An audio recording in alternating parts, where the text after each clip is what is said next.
देखो अब इसमें वृत्त में टॉपिक आता है त्रिज्यखंड, है ना। इसको समझते ये क्या होता है और वृत्त में ये बनता कहाँ है, किसको बोलते हैं। जैसे ये वृत्त रहेगा, ये इसका केंद्र हो गया मान लो O, ठीक है। तो हम जानते हैं कि त्रिज्या किसको बोलते हैं, ये इसकी जो परिधि है, केंद्र से परिधि को मिलाने वाली कोई सी भी रेखा होगी उसको हम क्या बोलेंगे, त्रिज्या बोलेंगे, ठीक। तो ये O है, इसमें क्या बनती है, त्रिज्या बनती है। ऐसे कैसे एक और त्रिज्या का इधर बनाते हैं, जैसे ये इस वाले बिंदु तक लिया हमने B तक, तो OA भी इसमें त्रिज्या है और OB भी इसमें क्या है, त्रिज्या है।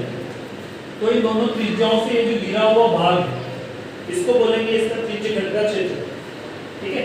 यानी कि ये वाला जो एरिया है ये दोनों त्रिज्याओं से बना है, इसलिए क्या कहलाएगा, त्रिज्यखंड कहलाएगा, है ना। अब त्रिज्यखंड कहलाएगा तो दो तरीके से हो जाएगा।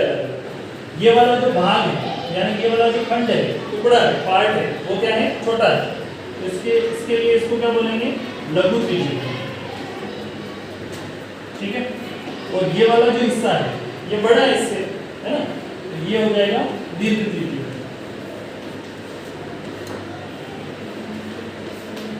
ठीक है। त्रिज्याओं से जो अलग अलग हिस्से होंगे वृत्त के वही कहलाएंगे त्रिज्यखंड। ये छोटा वाला हिस्सा है इसको लघु त्रिज्यखंड बोलेंगे और इधर ये बड़ा वाला हिस्सा है इसको क्या बोलेंगे, दीर्घ त्रिज्यखंड, ठीक।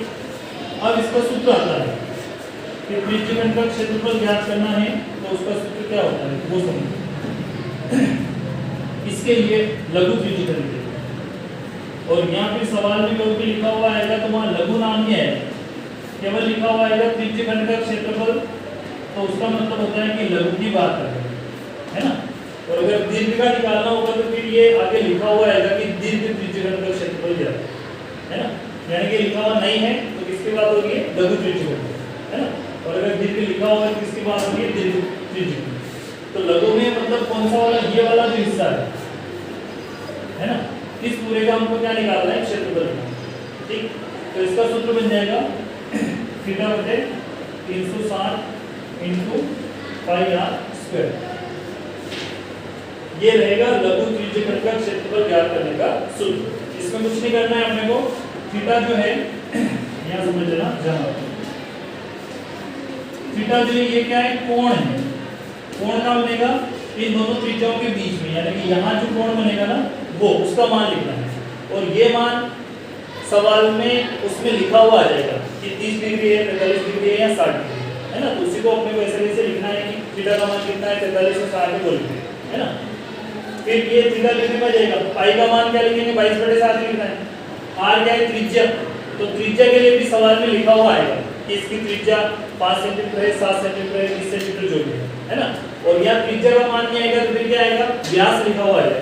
जैसे व्यास लिखा हुआ आ गया कि मान लो 14 सेंटीमीटर व्यास है, तो अपने को पता है व्यास से त्रिज्या कैसे निकालेंगे, उसको आधा करके, तो 14 का आधा कर लेंगे, 7 सेंटीमीटर हो जाएगा। 7 इसका मान हो जाएगा त्रिज्या का, यानी कि आर का मान हो जाएगा।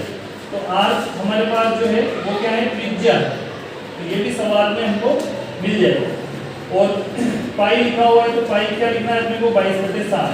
अगर अलग मान नहीं आता है तो, और अगर अलग मान लिखा हुआ आ जाता है कि 3.14 लिख के सॉल्व करना है तो फिर अपने को बोलेंगे, वो नहीं आता है तो हम क्या लिखेंगे, 22/7। तो ये हो जाएगा अपना लघु त्रिज्यखंड का क्षेत्रफल का सूत्र।